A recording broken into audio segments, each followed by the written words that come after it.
My name is Nick Haven. I am the Transportation and Long Range Planning Manager at the Tahoe Regional Planning Agency. So I manage both land use long range planning as well as our MPO function at TRPA. And so what I wanted to cover today was a little higher level. I'm coming at it more from a public agency standpoint, as well as, I'm not necessarily the big power user. However, we have definitely benefited from having a great staff, pretty limited staff because we're a small agency that has really come up to speed on the streetlight data platform and been able to produce some very helpful products. And so I'm going to kind of run through some work that we did to support our regional transportation plan that is on a path to hopefully being adopted. Let me just step back really quick and talk a little bit about TRPA, the Tahoe Regional Planning Agency, as an entity. A lot of people may know, but I think the TRPA story is pretty interesting. And so if you're not familiar with Lake Tahoe, we're kind of nestled up in the heart of the Sierra Nevada, right between, we straddle California and Nevada.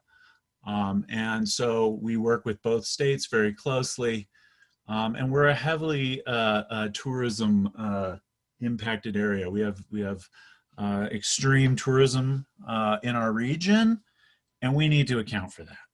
And so TRPA came about basically by an act of Congress and signed by President Nixon in 1969. And that was a bi-state compact that came to fruition because of really the 1960 Olympics, Winter Olympics at Squaw Valley put the Lake Tahoe region kind of on the map. And the region was experiencing kind of unbridled development. At one point, it had master planned for 750,000 people with like a 4-lane freeway around Lake Tahoe, a bridge right here over iconic Emerald Bay. Not necessarily maybe the development pattern that folks were hoping for in Tahoe. So California Governor Ronald Reagan at the time and Paul Laxalt in Nevada came together and said, wait a minute here, we got to do something.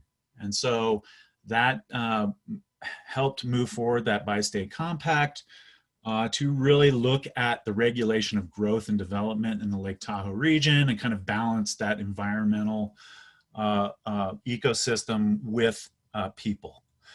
And so, in 1969, ratified by Congress, TRPA was launched to then develop what we call threshold carrying capacity. So basically limits on development, limits on air quality and other areas. And in addition to that unique, so it also had the powers for regulating land use, which is pretty unique from a regional scale. And what married up with that nicely in 1999 was designation as a metropolitan planning organization. So a regional transportation entity recognized by the federal government for federal funds. The Lake Tahoe region is nearly 90% public lands. And so, as most of you all know, as transportation planners and engineers, planning for like interregional travel or visitor and tourism travel is extremely challenging. We like to do travel surveys and other things, but for visitor, that is extremely difficult. And so we have been working with big data for a while. I think I saw Cynthia Albright I'll give her a shout out. She was the first to really bring some of the big data to Tahoe with the use of another vendor a while back. But what we found was, it's a challenge to work with. Big data is an emerging field, and it's something that, we need to help in aggregating and working with some of that data. And as a small agency, what we found with the Streetlight platform was an opportunity to actually do a lot of things in-house and be able to work as, again, an agency with limited resources and limited staffing that, we could do this. And luckily I have a staff of A few folks that are our power users, Reed and Kira, I think you're on here, who really embraced it and began to develop some of these products that I'm going to show you real quick. And so this is going to be a higher level. You know, this isn't going to be a planning study that is, you know, super detailed. However, it provided us a lot of tools that allowed us to communicate, to educate our policymakers and the public. And so what I'm going to do now is click over to our online platform. So this is a story map. So I'm actually on the internet right now. If you want to go to it yourself later, it's at trpa.org/RTP. And so we created a story map to begin to get at some of these bigger level pictures of who is traveling in the Tahoe region. And so as planners, we want to break that down to our user groups. And that visitor pattern is definitely a unique one for the basin that other urban areas maybe don't have to deal with to the degree that we do.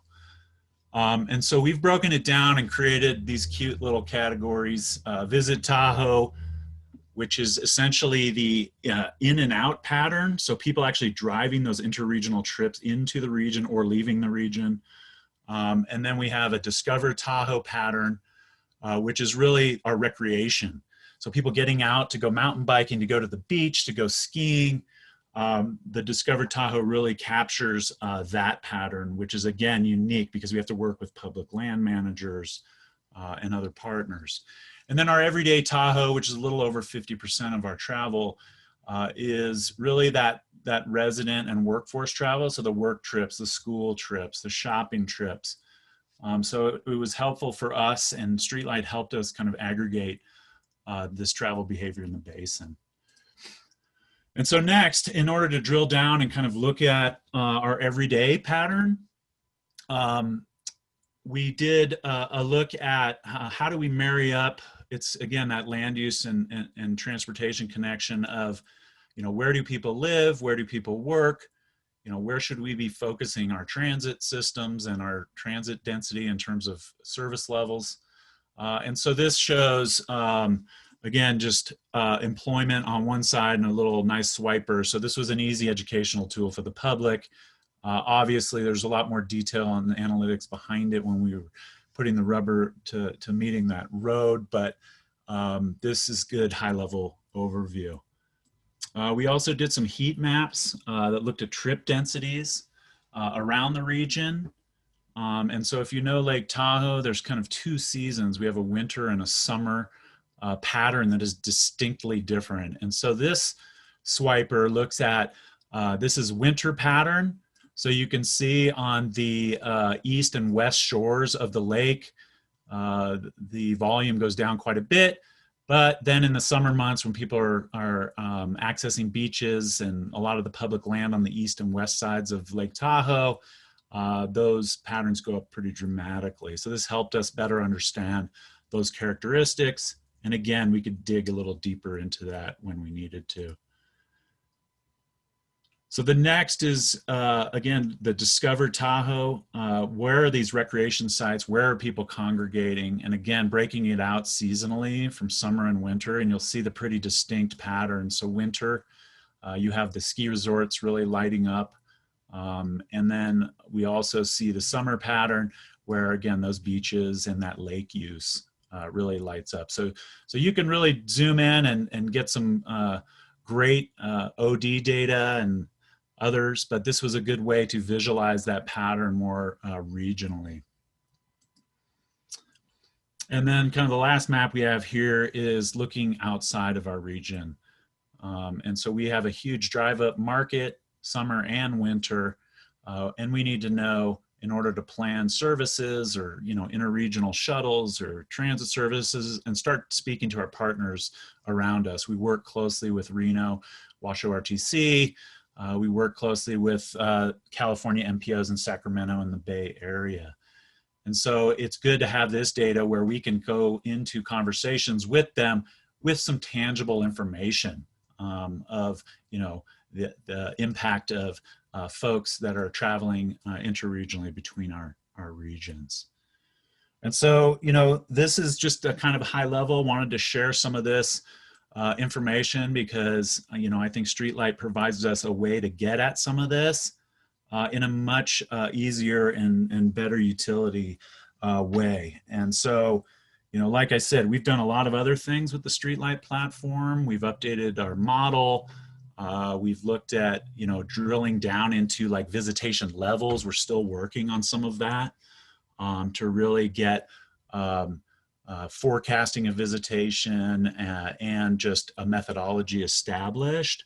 And we're also looking at using some streetlight data to power some of our assumptions related to developing policy around GHG reduction and you know how we regulate development and new projects, as well as, you know, affordable housing projects, and being able to demonstrate you know, lower VMT and lower trip generation from those types of projects. So while I showed you some very high level regional, like you've heard before from Stephen and Brian, you can really take this data down deeply into project level, project specific, block by block. So it's pretty nice. And so while I know this is all very Tahoe specific and probably a topic of visitor travel that may not apply to other places, I think there's a lot of utility in the platform in terms of looking at special events and kind of other impacts in regions.